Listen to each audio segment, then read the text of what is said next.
दोस्तों जरा सोचिए, दुनिया की सबसे बड़ी ताकतें एक मंच पर आमने सामने बैठी हों, एशिया की धड़कनें तेज हो जाएं और वॉशिंगटन से लेकर मॉस्को तक हर देश की नज़र उसी मंच पर टिकी हो।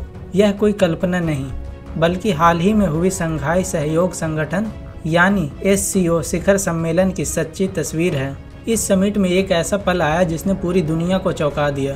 प्रधानमंत्री नरेंद्र मोदी, रूसी राष्ट्रपति व्लादिमीर पुतिन और चीनी राष्ट्रपति शी जिनपिंग तीनों एक साथ बैठे, गर्मजोशी से बातें किए और हंसते हुए दिखे। इंटरनेट मीडिया पर उनकी ये तस्वीरें छा गईं और दुनिया भर के विश्लेषक सोचने पर मजबूर हो गए, क्या एशिया की नई धुरी बन रही है।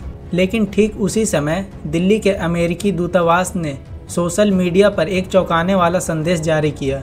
उन्होंने लिखा, भारत अमेरिका साझेदारी नई ऊंचाइयों पर है। यह 21वीं सदी का परिभाषित रिश्ता है।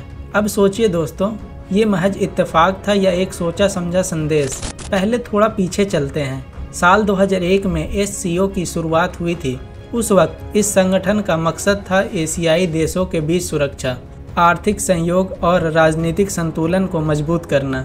रूस और चीन इसमें सबसे बड़े खिलाड़ी रहे और धीरे धीरे भारत भी इसका अहम हिस्सा बन गया। आज SCO दुनिया की लगभग आधी आबादी को अपने दायरे में समेटे हुए हैं और यही वजह है कि जब भारत, चीन और रूस के नेता एक साथ नजर आए तो अमेरिका जैसे देशों की धड़कनें तेज हो गई। अब जरा भारत और अमेरिका के रिश्तों पर नजर डालते हैं। शीत युद्ध के दौर में भारत ने गुटनिरपेक्ष नीति अपनाई, लेकिन रूस के साथ नज़दीकियां ज़्यादा रही। फिर 1990 के दशक में जब भारत ने अर्थव्यवस्था खोली तो अमेरिका के साथ रिश्तों में नई जान आई। साल 2008 का सिविल न्यूक्लियर डील इन रिश्तों का टर्निंग पॉइंट बन जाता है। धीरे धीरे दोनों देश रक्षा, तकनीक और व्यापार में एक दूसरे के करीब आते गए। लेकिन दोस्तों, हर रिश्ता हमेशा एक सीध में नहीं चलता। डोनाल्ड ट्रंप के प्रशासक में जब अमेरिका ने अमेरिका फर्स्ट पॉलिसी अपनाई, तब भारत अमेरिका व्यापारिक रिश्तों पर गहरा असर पड़ा। टैरिफ वॉर छिड़ गई और कई बार भारत को नुकसान झेलना पड़ा। दिल्ली में अमेरिकी दूतावास का यह पोस्ट उसी भूमिका में आया।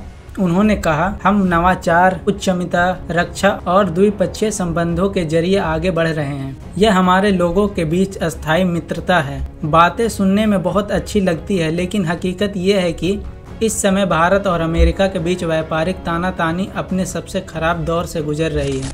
तो सवाल ये है, जब तीन एशियाई महाशक्तियां SCO के मंच पर एक साथ खड़ी हो तो क्या अमेरिका को डर सताता है कि भारत कहीं एशियाई धुरी की ओर पूरी तरह न झुक जाए। मोदी, पुतिन और शी जिनपिंग की मुस्कुराती तस्वीरें महज कैमरे के लिए नहीं थी, उनके पीछे राजनीतिक संदेश छिपा था। दुनिया को यह दिखाना कि एशिया अब किसी पर निर्भर नहीं, खुद मिलकर अपनी राह बना सकता है। और शायद यही कारण है कि अमेरिका ने उसी दिन दोस्ती की याद दिलाने वाले पोस्ट डाली।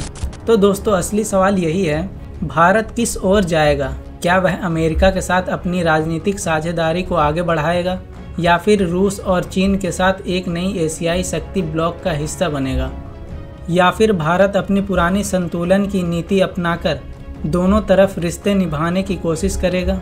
इतिहास हमें बताता है कि भारत हमेशा राजनीतिक संतुलन की राह पर चला है, लेकिन बदलते हालात में दुनिया की नज़र अब भारत के अगले कदम पर टिकी हुई है। दोस्तों जरा सोचिए, क्या आने वाला वक्त एक नए शीत युद्ध की शुरुआत करेगा, जिसमें एक तरफ अमेरिका और उसके सहयोगी होंगे और दूसरी तरफ SCO की एशियाई ताकतें, और भारत इस वैश्विक खेल का सबसे अहम कार्ड बनेगा। तो दोस्तों, यही है आज की दुनिया की असली पॉलिटिक्स। यहाँ मंच पर मुस्कुराहटें बिखरती हैं, हाथ मिलाए जाते हैं और तस्वीरें वायरल होती हैं। वही पर्दे के पीछे बड़े देशों की राजनीतियाँ, टकराव और हितों का खेल चलता रहता है।